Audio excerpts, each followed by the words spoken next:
അവളുടെ autograph book ഇന്നത്തേക്ക് ചിരിക്കാൻ കുറെ ഉണ്ടാവും. അവളുടെ കുറെ രഹസ്യങ്ങൾ ഞാൻ ഇരുന്ന് ചൂണ്ടും. ലോകമുള്ള കാലത്തോളം നിന്റെ ഓർമ്മകൾ ഇവിടെ നിലനിൽക്കും.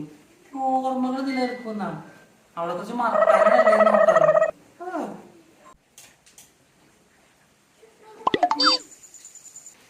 നീ മുത്താട, പൊന്നാട, തങ്കക്കുടമാട.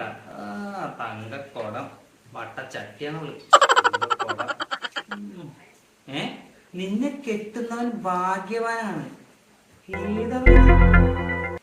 കല്ല് വെച്ച് നടന്നൊക്കെ ഭാഗ്യം പോലും കഷ്ടപ്പെടിയാണ് മനുഷ്യൻ ഇവിടെ കിടന്നിട്ട്. എഴുതാൻ നിങ്ങൾ തലക്കടിച്ചില്ലാട്ടോ.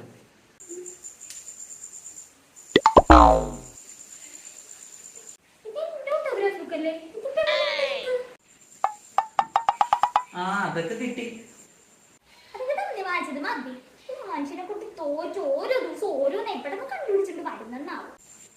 വായിച്ചിട്ട് തരാം. നിന്നെ പറ്റി എന്തൊക്കെ തള്ളുകളാണ് ഇതിൽ എഴുതി പിടിപ്പിച്ചതെന്ന് എനിക്കറിയാം. അത് മാത്രമല്ല നിന്റെ കുറച്ച് രഹസ്യങ്ങൾ എനിക്ക് ഇതിനെ അറിയാനുണ്ട്. അതെ, മറ്റു രണ്ട് സാധനങ്ങൾ വായിക്കണത്ര നല്ല ശരിയാക്കട്ടെ. ലോകത്തില്ലാത്ത തള്ളുകൾ എഴുതി പിടിപ്പിക്കുന്നതിൽ അതിൽ തെറ്റൊന്നുമില്ലല്ലോ. ഇത് മൊത്തം നുണക്കഥകളാണ് നിന്നെ പറ്റിയുള്ളത്. അങ്ങനെ നുണക്കഥകൾ എഴുതാമെങ്കിൽ ഇത് എനിക്ക് വായിക്കുന്നതിൽ തെറ്റൊന്നുമില്ല.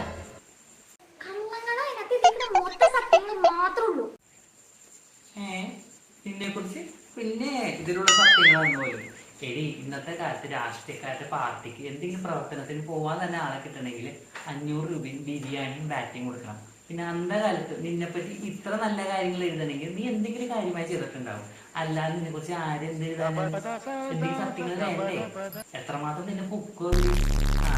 അതുകൊണ്ട് നീ അങ്ങനെ സത്യങ്ങൾ വേണ്ട.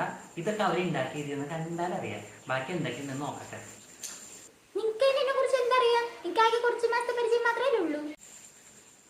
അറിയില്ല, അറിയാനല്ലേ വായിക്കുന്നത്. വായിച്ചു നോക്കട്ടെ എടാ. മധു, നിന്റെ പേര് പോലെ തന്നെയാണ്. വളരെ സ്വീറ്റ്, ലവ്ലി. എന്റെ പൊന്നോ, പേര് പോലെ തന്നെ ഞാൻ ഭയങ്കര ലവ്ലി സ്വീറ്റിയുമായിരുന്നു. എല്ലാവരും ഞാൻ ഭയങ്കര മര്യാദപൂർവ്വം മാത്രമേ സംസാരിക്കാറുള്ളൂ. വിളിക്കും വിളിക്കും. നിന്നെ അറിയാത്തവർ വിളിക്കും. അത് ഒരു തവണ നീ വാ തുറന്ന പിന്നെ ആരും നിന്നെ ലവ്ലിന്നും സ്വീറ്റിന്നും വിളിക്കും. പിന്നെ ഒരു കാര്യം, വിളിപ്പിക്കാനൊരു മാർഗമുണ്ട്. നിന്റെ പേര് മധു പ്രഭാകരൻ എന്ന് മാറ്റിയിട്ട് ലവ്ലി പ്രഭാകരൻ, സ്വീറ്റി പ്രഭാകരൻ എന്നാക്കാം. അപ്പൊ പിന്നെ ലവ്ലി സ്വീറ്റിന്ന് വിളിക്കുന്നത് തെറ്റില്ലല്ലോ. അല്ലാതെ നിന്നെ ആരും എന്ത് വിളിക്കാൻ? Lovely sweety. ആരാടി ഇവൻ? യദുകൃഷ്ണൻ. അവനവന്റെ വീട്ടിലേക്കുള്ള വഴിയും അഡ്രസ്സും ഫോൺ നമ്പറും അച്ഛന്റെ നമ്പറും എല്ലാം എഴുതി വെച്ചിട്ടുണ്ടല്ലോ. നീ ഒരു കാര്യം ചെയ്യും, ആ വഴിയിലൂടെ ഒന്ന് പോയി നോക്ക്. ആ വഴി ശരിയാണെങ്കിൽ ആ വഴി ഞങ്ങൾക്ക് കിട്ടും. ഇങ്ങോട്ട് തിരിച്ചു വരണ്ട. ഏതായാലും ഇവൻ ദ്രോഹിയാണ്. കാരണം എന്താ, ഇവൻ കൊള്ളാവുന്നവനാണെങ്കിൽ നിന്നെ അന്ന് തന്നെ കടത്തിയേനെ. അവൻ എന്റെ തല്ലത് കെട്ടിവെച്ച് ആശാൻ പിടിക്കാനായിട്ട്. ഇനി അതെന്റെ കൂടെ പഠിച്ച എന്റെ ക്ലാസ്മേറ്റാ. പ്രണയത്തിന്റെ ആഴത്തിൽ മൺമറഞ്ഞു പോയാലും നീ എന്നെ മറന്നാലും ഞാൻ നിന്നെ മറക്കൂല. എന്തൊട്ട് പഠിക്കാതെ ഇത്? അവള് ഗ്ലാഡീസ് കൂടെ പഠിക്കുമ്പോ 2000 രൂപ കടം മേടിച്ചതാ. ഒരു വിവരവും ഇല്ല പിന്നെ.